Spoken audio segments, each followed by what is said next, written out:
Saudara, kita masih di Kompas Petang bersama saya Cynthia Rompas. Saudara, Kepala Badan Intelijen dan Operasi Khusus Israel atau Mossad, David Barnea mengucapkan terima kasih secara khusus kepada Badan Intelijen IS CIA yang telah terlibat dalam operasi serangan ke Iran. Barnea juga menambahkan intelijen Israel akan terus mengawasi proyek nuklir Iran di tengah berlangsungnya gencatan senjata yang telah disepakati dua negara.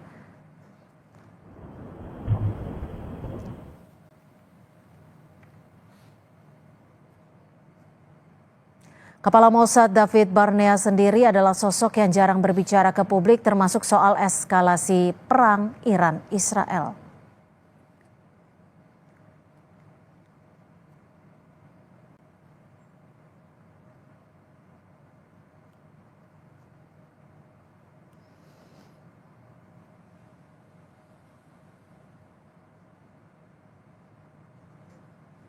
אני רוצה להביע הערכה וגם הוקרה לשותף שלנו המרכזי, ה-CIA, על הפעילות המשותפת, על המבצעים שבאו לידי ביטוי, וגם לראש ה-CIA, שתמך במוסד בהבאת ההחלטות הנכונות, שבסופו של דבר אפשרו את המבצע הזה. אנחנו נמשיך לפקוח 7 עיניים על כל הפרויקטים שיש באיראן, שאותם אנחנו מכירים בצורה המעמיקה ביותר.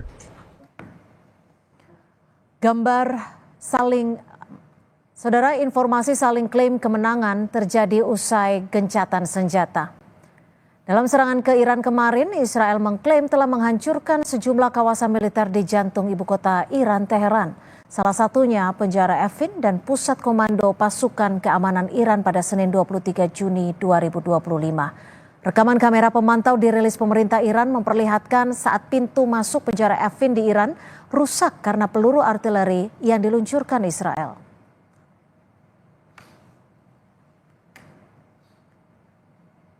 Dalam perang selama 12 hari, serangan Israel dan Amerika Serikat ke Iran menghancurkan 3 fasilitas nuklir Iran yang berada di Natanz, Isfahan, dan Arak. Israel juga merusak infrastruktur pertahanan udara di dekat Teheran dan peluncur rudal Iran.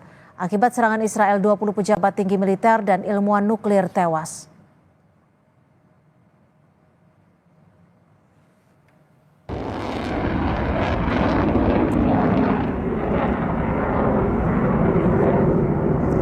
Sementara dalam serangan melawan Israel kemarin, Iran mengklaim telah meluncurkan sejumlah serangan yang menghancurkan kawasan permukiman Israel di Tel Aviv dan Haifa.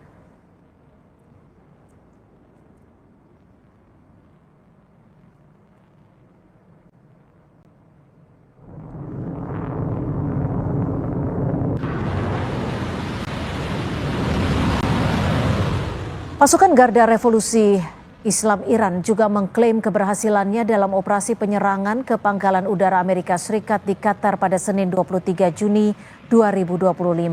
Garda Revolusi Iran menyatakan serangan rudal ini sebagai balasan dari serangan Amerika yang merusak 3 situs nuklir di Iran.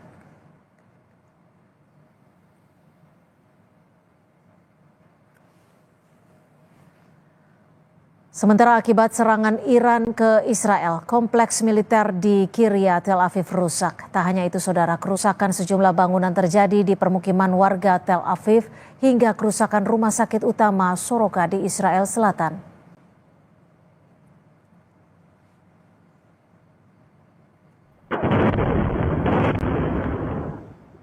Perdana Menteri Israel Benjamin Netanyahu mengklaim kemenangan dalam perang selama 12 hari melawan Iran.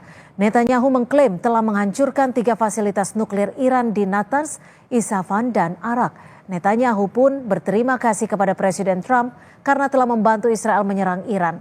Netanyahu juga mengancam jika ada yang Iran ingin memperbaiki sejumlah fasilitas nuklirnya, Israel akan melanjutkan serangan. המרכזי בנתנז, את מתקן המרת האורניום באספהאן ואת מתקן המים הכבדים בערק. ידידנו הנשיא טראמפ התגייס באופן חסר תקדים לצידנו. בהנחייתו, צבא ארצות הברית השמיד את אתר העשרה במעמקי האדמה בפורדו. תקפנו עוד עשרות מתקנים של תוכנית הגרעין האיראנית כולל מעבדות ומפעלי ייצור של צנטריפוגות. ואם מישהו באיראן ינסה לשקם את הפרויקט הזה, נפעל באותה נחישות, באותה עוצמה, לגדוע כל ניסיון כזה. אני שב ואומר, לאיראן לא יהיה נשק גרעיני.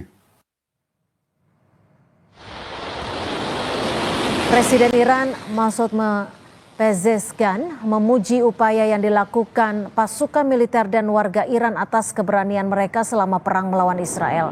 Presiden Iran menegaskan serangan yang dilancarkan Iran ke Israel sebagai respon untuk mempertahankan kedaulatan Iran.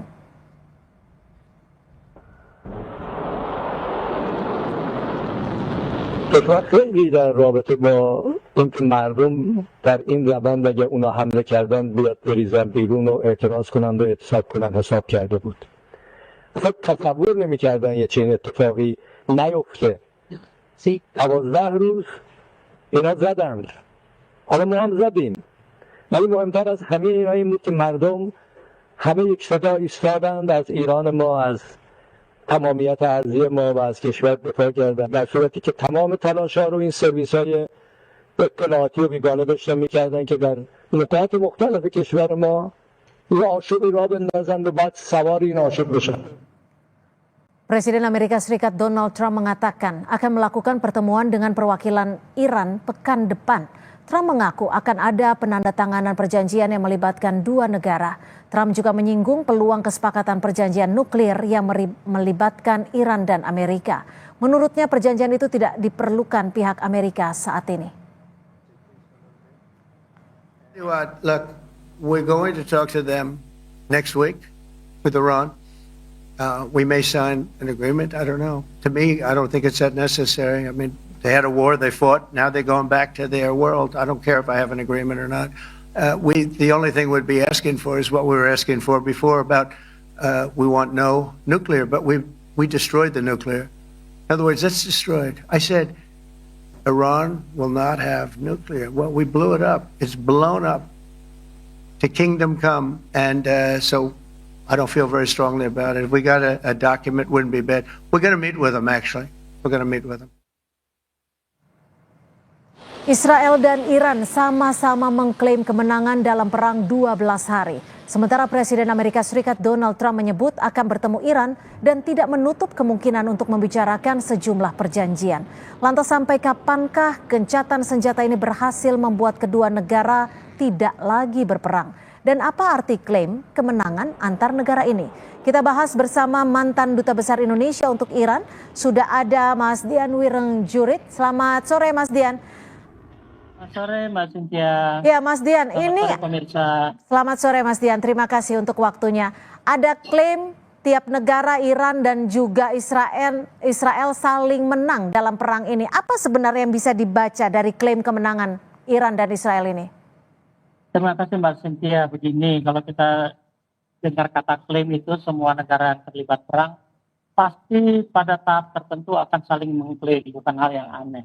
Tapi dalam konteks perang Iran dan Israel ini mari kita lihat yang kasat mata sajalah. Ya kan? Katanya 3 fasilitas nuklir Iran diserang hancur. Tapi kalau dilihat dari data-data saja kok tidak ada radiasi gitu loh ya yang keluar. Sementara kecelakaan di Fukushima Jepang karena bencana alam, terus kemudian Chernobyl karena kebocoran akibat kesalahan manusia, itu semua kadarnya hanya 3,67% uranium yang diperkaya. Okay. Tapi radiasinya sudah bisa menimbulkan banyak korban dan kota itu ditutup gitu loh. Yang katanya 3 situs nuklir ini pertama tidak ada radiasi. Kalau kemudian dibilang katanya hancur, ya pasti terganggu programnya. Tapi dunia pasti tahu dong bahwa situs nuklir Iran itu tidak hanya di 3 tempat gitu loh. Tersebar di berapa banyak yang katanya utama menurut versi barat itu ada 7. Tapi Mas Dian, 3 katanya. Ya, kalau kita lihat dari klaim kemenangan antara Iran sama-sama klaim menang, apakah ini ada kaitannya untuk memberikan citra kekuatan masing-masing negara ataupun legitimasi politik ya? Saya akan ke situ. Dari klaim fisik saja yang saya katakan, itu tidak masuk akal kalau Israel serta-merta menyatakan menang. Apalagi kalau kita lihat, kalau 1 lawan 1 anak-anak muda bilang apple to apple, Israel juga rusaknya parah kok, ya kan? Semua, ya bukan semua, instalasi militer dan pusat-pusat militer mereka juga terkena sasaran kok.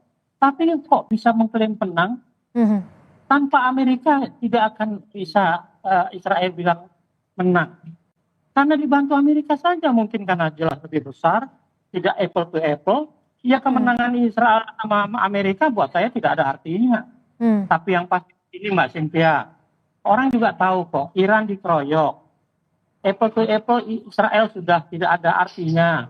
Secara fisik dibantu oleh Amerika, mereka klaim menang. Padahal kalau mau jujur, secara politik dunia pasti memahami dan sekarang banyak masyarakat dunia yang justru pro Iran. Hal ini merupakan kemenangan politik yang luar biasa buat Iran dan tidak mudah buat Amerika mengembalikan citranya yang sudah terlihat pengecut dengan mengeroyok Iran.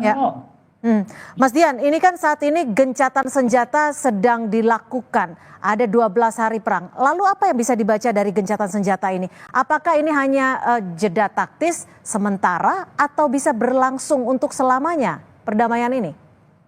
Kalau dibilang untuk selamanya, Mbak Cynthia, masih terlalu dini ya. Kita lihat lagi-lagi kenyataan. Berapa kali gencatan senjata di Gaza itu diingkari oleh Israel dengan terus menyerang.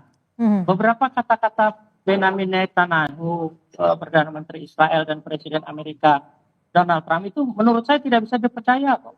Ketika dia bilang katanya tim perunding Amerika dan Israel dan Iran lagi berunding, totalnya Israel 3 hari kemudian menyerang. Ketika Trump bilang akan lihat 12 hari, 14 hari, 2 minggu untuk menentukan sikap Amerika, totalnya dia menembak 3 hari kemudian. Apakah masih bisa dipercaya dengan gencatan semacam ini? Buat saya, gencatan semacam ini jelas sementara, jelas merupakan jeda, tapi jedanya buat saya taktis karena masing-masing sekarang. Oke, apakah Anda ingin menyatakan bahwa gencatan senjata ini betul yang dikhawatirkan oleh banyak orang adalah persiapan untuk perang selanjutnya? Kalau dibilang ke arah seperti itu ada benarnya, saya bisa memahami. Tapi kalau melihatnya dengan cara lain, saya cuma mau melihat ini masing-masing sedang mengevaluasi diri ya, sedang berkaca diri. Apa kira-kira akan siap untuk lanjutan, khususnya Israel. Kalau bicara tidak dibantu Amerika, karena Amerika dengan gencatan senjata ini mulai menempatkan diri sebagai pihak di tengah. Tapi saya yakin tetap saja bias karena dalam prakteknya dia pasti akan pro Israel. Nah, dalam masa jeda ini kita lihat, tapi yang pasti Iran tidak akan tinggal diam seperti sudah kecolongan sebelumnya. Pasti akan konsolidasi dan kalau gencatan senjata ini tidak dipenuhi oleh Israel, yang terjadi mungkin akan lebih parah bagi Israel. Apakah ada kemungkinan atau potensi dari masing-masing negara untuk melanggar gencatan senjata ini, baik itu Iran maupun Israel? Kalau bicara geopolitik, kalau bicara hubungan internasional, semua kemungkinan itu mudah kemungkinan bisa terjadi. Tapi kita lihat catatan sejarah. Catatan sejarah Iran itu perang dengan Irak. Dia diserbu oleh Irak. Irak masuk ke wilayah Iran, usir kembali sampai Iran masuk ke wilayah Irak. Tapi ketika gencatan senjata, Iran malah sepakat untuk mundur ke perbatasan internasional sebelumnya. Artinya tidak tetap menduduki seperti Israel di Gaza atau di tepi barat. Nah, saya tidak bisa melihat karena secara geografis Israel dan Iran terpisah jauh, makanya tidak mungkin ada perang darat langsung atau perang laut. Yang ada hanya perang rudal dan perang pembom pesawat pembom. Nah, dari konteks ini saja, buat saya kemungkinan memang Israel sudah kepayahan, sudah letih, sudah kehilangan sebagian besar sumber dayanya. Saya pikir kalau saja Trump benar-benar objektif melihat kenyataan ini, mudah-mudahan gencatan senjata ini akan lama.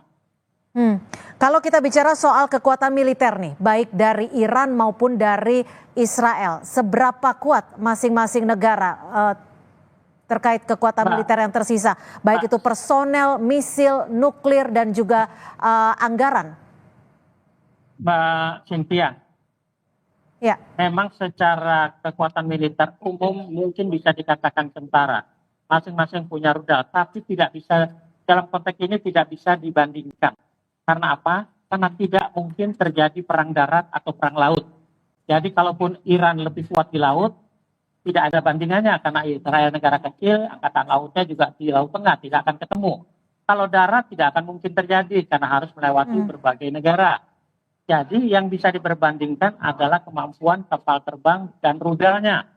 Kalau dari kapal terbang, kapal-kapal jet tempurnya, Israel jelas lebih kuat karena dibantu oleh pesawat-pesawat jet mutakhir dari Amerika yang negara lain belum punya.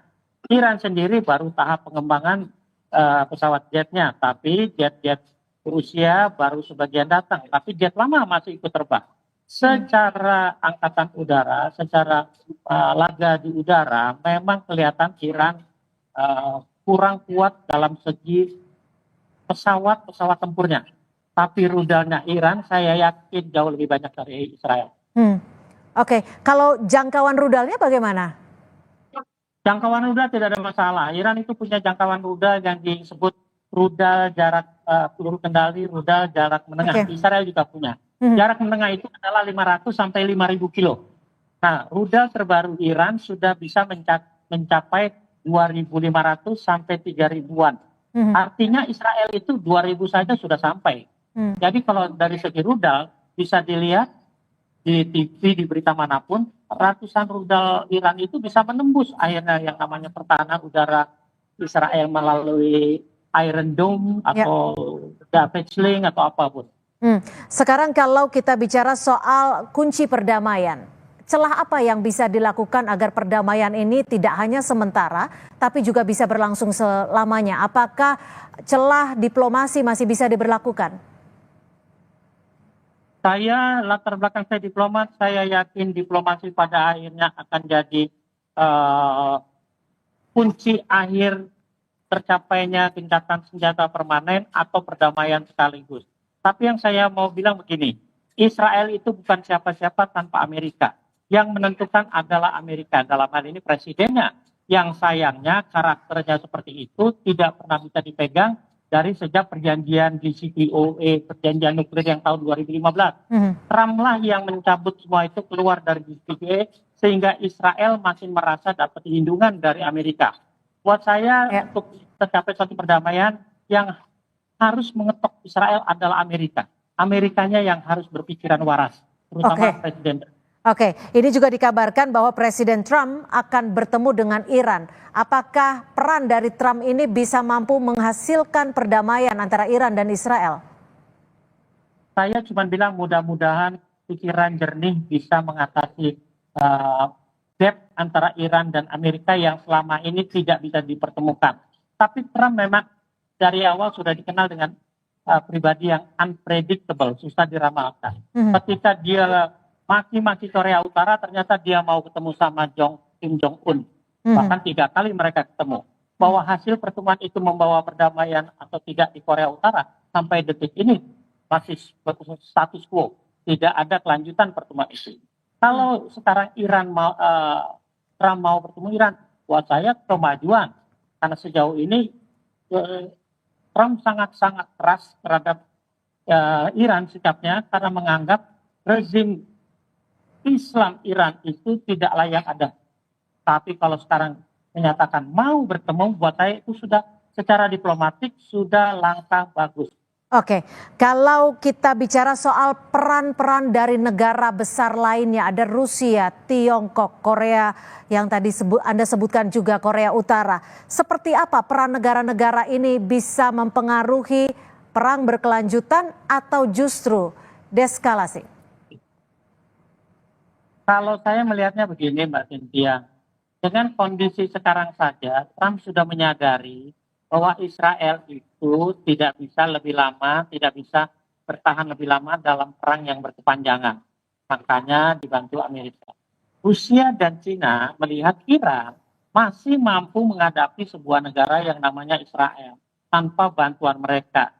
kalau saja perdamaian atau upaya ceasefire yang dilakukan Trump dengan berusaha menemui delegasi Iran berhasil, buat saya itu suatu perkembangan yang luar biasa. Tapi kalau gencatan senjata ini ternyata hanya sementara karena lagi-lagi baik Netanyahu maupun Trump mengingkari janji, saya kira ke depannya dalam waktu dekat misalnya hal ini terjadi, Rusia dan Cina tidak akan diam seperti selama ini.